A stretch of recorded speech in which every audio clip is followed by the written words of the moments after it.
ನಮಸ್ಕಾರ ಕರ್ನಾಟಕ. ಎಲ್ಲರೂ ಹೆಂಗಿದ್ರಪ್ಪ? ನಾನಂತೂ ಸಖತ್ತಾಗಿದ್ದೀನಿ. ನೀವು ಕೂಡ ಎಲ್ಲರೂ ಆರಾಮಿದ್ರ ಅಂತ ಅನ್ಕೋತೀನಿ. ಇದು ನಮ್ದು 26ನೇ ದಿನದ ಜರ್ನಿ. ಇವತ್ತಿದ್ದೀವಿ ಉಡುಪಿಯಲ್ಲಿ ಶ್ರೀಕೃಷ್ಣ ಮಠದಲ್ಲಿ.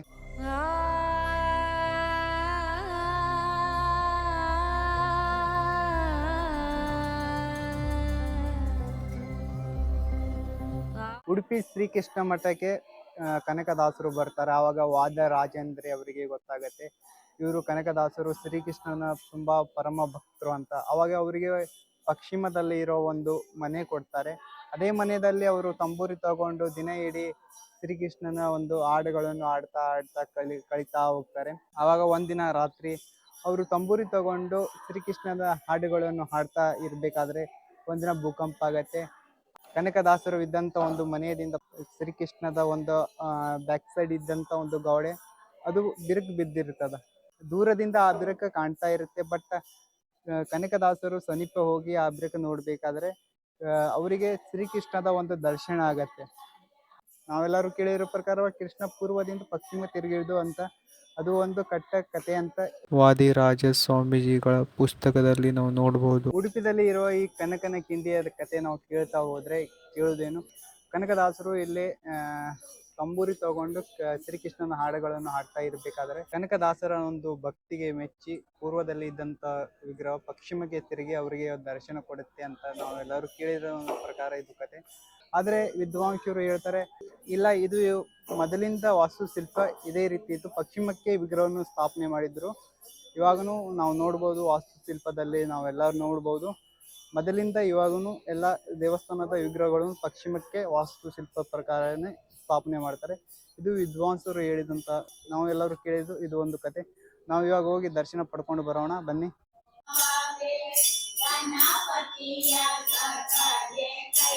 ಗುರು, ಇವಾಗ ನಾವು ನೋಡ್ತಿರೋದು ದೊಡ್ಡ ದೊಡ್ಡ ವಿದ್ವಾಂಸರು ಕುತ್ಕೊಂಡು ತಪಾಸಣೆ ಮಾಡಿದಂತ ಒಂದು ಸ್ಥಳ ಇದು.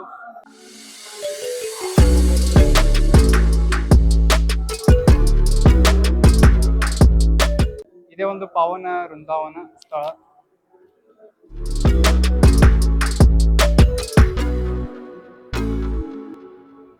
ಗುರು, ಇಲ್ಲಿ ಒಂದು ಗೌಶಾಲೆ ಇದೆ. ಆ ಗೌಶಾಲೆ ನೋಡಕ್ಕೆ ಟೈಮ್ ಸಿಗುತ್ತೆ, ಇನ್ನು ನೋಡೋಣ. ಅದು ಎಲ್ಲಿದೆ ಅಂತ ನನಗೂ ಗೊತ್ತಿಲ್ಲ, ಯಾರಿಗಾದ್ರೂ ಕೇಳ್ಕೊಂಡು ಹೋಗೋಣ ಆ ಗೌಶಾಲೆ ನೋಡ್ಕೊಂಡು.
ಇಲ್ಲಿ ಈ ರೀತಿ ಭಕ್ತಿ ಕಾರ್ಯಕ್ರಮ ದಿನನಿತ್ಯ ನಡೀತಾ ಇರುತ್ತೆ. ನಾವು ಬರ್ಬೇಕಾದ್ರೆ ಹೊರಗಡೆ ನೋಡಿದ್ದೀವಿ ಭಕ್ತಿ ಕಾರ್ಯಕ್ರಮ, ಇಲ್ಲಿ ಒಳಗಡೆ ಇದೆ. ಅದೇ ಅದ್ಭುತ ಗುರು.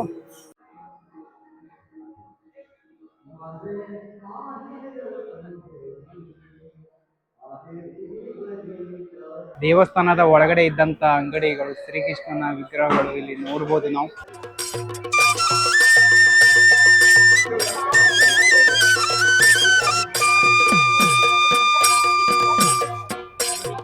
ಇವಾಗ ನಾವು ನೋಡ್ತಿರೋದು ಗೀತಾ ಮಂದಿರ.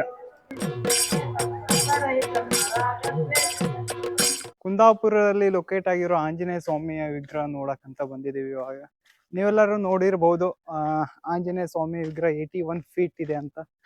ಎಲ್ಲರೂ ಸೋಷಿಯಲ್ ಮೀಡಿಯಾದಲ್ಲಿ, ಇನ್ಸ್ಟಾಗ್ರಾಮು, ಯೂಟ್ಯೂಬಲ್ಲಿ ನೋಡೇ ಇರ್ತೀರಾ.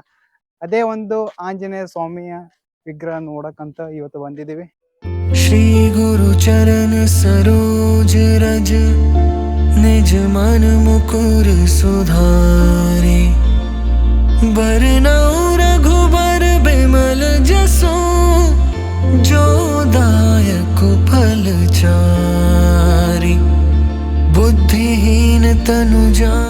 ಇನ್ನು ನೋಡಿದೆ ಕಂಪ್ಲೀಟ್ ಆಗಿಲ್ಲ ಗುರು. ಇಲ್ಲಿ ನೋಡ್ರಿ ಮಳಿ ಚಾಲು ಆಯ್ತು ಈ ಕಡೆ.